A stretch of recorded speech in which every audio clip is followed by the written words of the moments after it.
नमस्कार विद्यार्थी मित्रों। हिंदी में कक्षा 9 में 11वां पाठ हम कंटिन्यू करेंगे। एक यात्रा। यह भी हमने देखा कि वह लड़का जिसको थानेदार ने बहुत ही मदद की, वह कवि भी था और उसकी कविता संवेदना से भरी है। इसलिए मुझे इस तरह से मदद करने के लिए वो कविताएँ काम आई, यानी वो कविताएँ काम कर रही थी। लेखक बता रहे कि कोई कोई क्षेत्र में ऐसे मसीहा यानी परमात्मा का रूप दिखाई देता है। लेखक को वह लड़का बता रहा है कि तब यह कि मेरे भाई भाभी मुझसे खफा हो गए। खफा होना यानी नाराज़ होना, और हम घर से निकाल दिया, यानी हमें दोनों को घर से, हमने शादी तो कर ली लड़की से मैंने, लेकिन भाई भाभी हमसे बहुत नाराज़ हो गए और हमसे घर से निकाल दिया। एक तो मैंने उनकी साली से शादी नहीं की भैया की, दूसरी जिस लड़की से कि वह किसी और जाति की थी। तो तुम लोग ग्वालियर आ गए? लेखक ने पूछा। हाँ बाबूजी, आगरा में हमारा निभा होना कठिन था।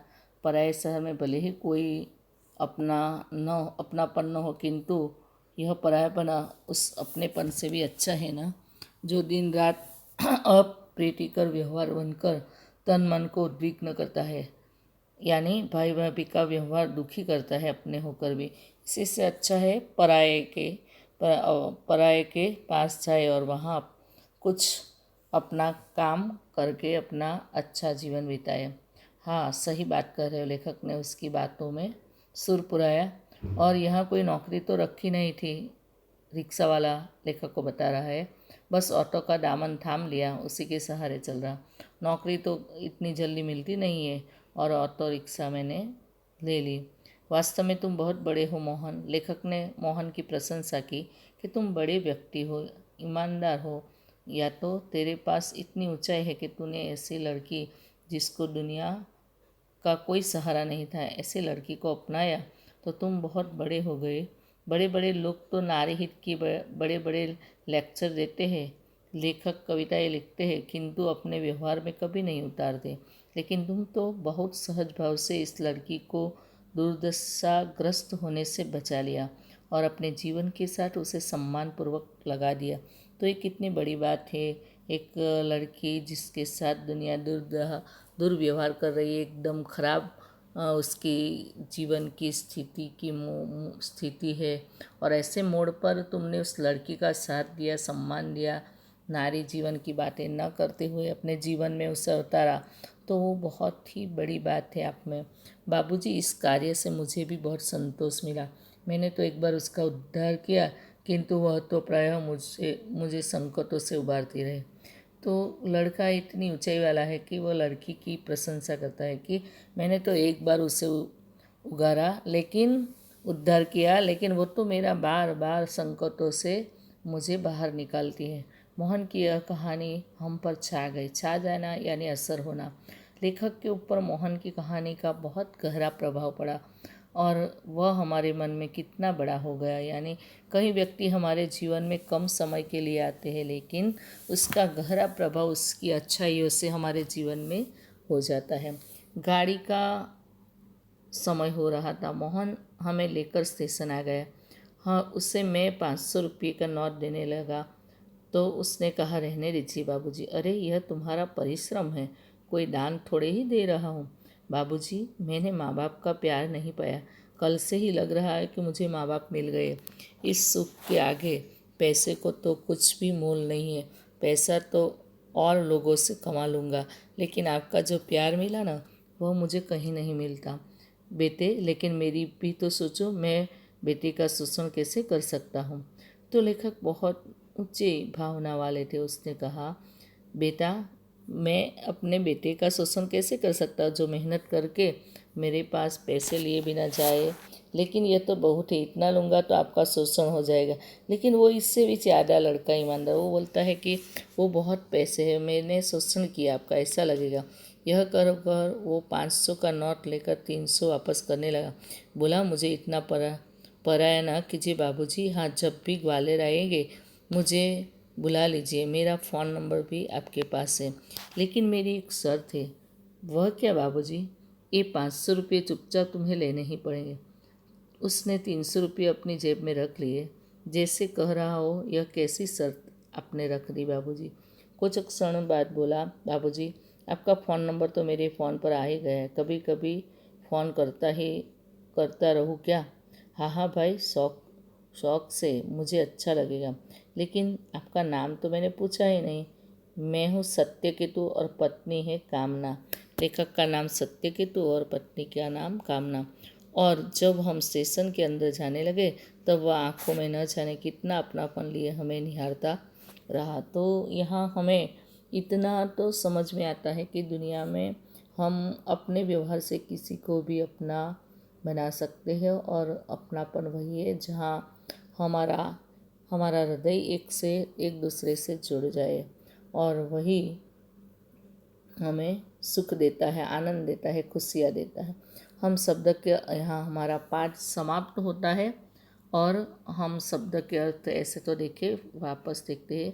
यात्रा भीरु यानी यात्रा से डरने वाला, अंधसंत यानी मर्जी से काम करने वाला, किसी की न सुनने वाला, आश्वस्ति यानी तसल्ली देना, आश्वासन देना, वांछित यानी इच्छा के अनुसार, इंतजार यानी राह देखना, वात यानी राह, इंतजार का भी अर्थ होता है राह देखना, अतिरिक्त यानी उपरांत, उसके सिवा, छेड़ना यानी उकसाना, उसे ज़्यादा हैरान करना, खुसत यानी अप्रिय, अधेड़ यानी आधी उम्र का प्रौढ़, हवालात यानी जेल, अहम बात यानी मुख्य बातें, प्रीतिकर यानी मन भावन अच्छा लगे वैसा, संवेदना यानी पीड़ा, मसीहा यानी देवदूत, उबारना यानी बचाना, बाहर निकलना, मुहावरे है पाला पड़ना यानी संबंध जुड़ना, चुप्पी सी छा जाना, दूसरा मुहावरा यानी शांति छा जाना, तीसरा मुहावरा असमंजस में पड़ना यानी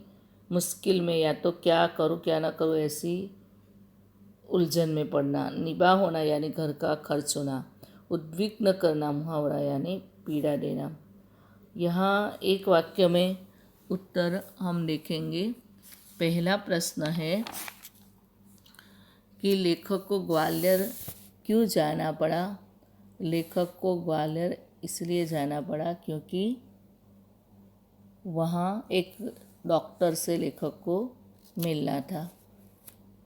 दूसरा प्रश्न, लेखक के न कहने पर भी ऑटो वाला उनका इंतज़ार क्यों करने लगा। क्योंकि लेखक को ऐसा लगता था कि ऑटो वाला इनका इंतज़ार करता रहा, क्योंकि होटल तक उसे पहुंचाना चाहता था ऑटो वाला, इसलिए। लड़की ने मोहन से गिज्ञाते हुए क्या कहा। लड़की ने मोहन से गिज्ञाते हुए कहा, मुझे तो बचा लो यहाँ से। मोहन लड़की से विवाह करने से क्यों तैयार हो गया। क्योंकि लड़की बहुत ही अच्छी थी और शायद उससे शादी न कर तो लड़की बहुत ही मुश्किल में पड़ सकती थी, इसलिए मोहन ने शादी कर ली। थानेदार की विशेषता क्या थी कि वह कवि भी था, संवेदनशील व्यक्ति था। मोहन ने ज़्यादा पैसे लेने से क्यों इनकार किया। क्योंकि वह लेखक दंपति का प्रेम जो मिला वो पैसे से उसके लिए ज़्यादा था, इसलिए। यहाँ हमारा पाठ हम समाप्त करते हैं। आगे बड़े प्रश्न ये देख लेते हैं। विधान किसने और क्यों कहा। इससे विवाह करना प्रीतिकर होगा और मानवीय भी होगा। ये वाक्य किसने कहा तो मोहन ने थानेदार से कहा, क्योंकि लड़की सुंदर और परिचित थी। दूसरा है, भाई हर क्षेत्र में कोई न कोई मसीहा दिखाई पड़ जाता है। यह विधान लेखक ने मोहन से कहा क्योंकि थानेदार ने लड़की की शादी कराने में मदद की। मुझे इतना पराया न कीजिए बाबूजी, ये मोहन कह रहा है। मोहन आग्रह करके पारिश्रमिक दे रहे थे, यानी मुझे इतना पराया न कीजिए, क्योंकि लेखक मोहन को कुछ दे रहे थे उसके परिश्रम का बदला। तो वो मोहन बोल रहा है और लेखक को सही शब्द चुनकर योग्य उत्तर दीजिए। पहला है, ऑटो वाले ने लेखक को कई नई जगह पर पहुंचा दिया क्योंकि डॉक्टर ने क्लिनिक की जगह बदल दी थी। बात करते हुए मोहन रुक गया और चुप्पी सी छा गई क्योंकि कोई अवांछित घटना घटी हुई थी। तीसरा है, लेखक को मोहन की बात कहानी कथा सुन रहे ऐसे लगी क्योंकि यहाँ सहज लेखक सोचने लगे कि कोई थानेदार ऐसा सहज व्यवहार कर सकता है, इसलिए कथा सुन रहे ऐसा लग रहा था। मोहन ने ज़्यादा पैसे लेने से इनकार कर दिया क्योंकि मोहन चाहता था कि उसे इतना पराया न समझा जाए। मुहावरों का वाक्य में प्रयोग, पाला पड़ना यानी किसी के आश्रय में जाना। असमंजस में हमने वो देख ही लिया, यानी दुविधा में पड़ना। दामन थाम लेना यानी किसी का साथ लेना। विरोधी शब्द, वांछित का अवांछित, समस्या परिचित अपरिचित, समस्या समाधान, मसीहा यानी शैतान, प्रीति यानी प्रिय प्रीति अप्रीतिकर, संतोष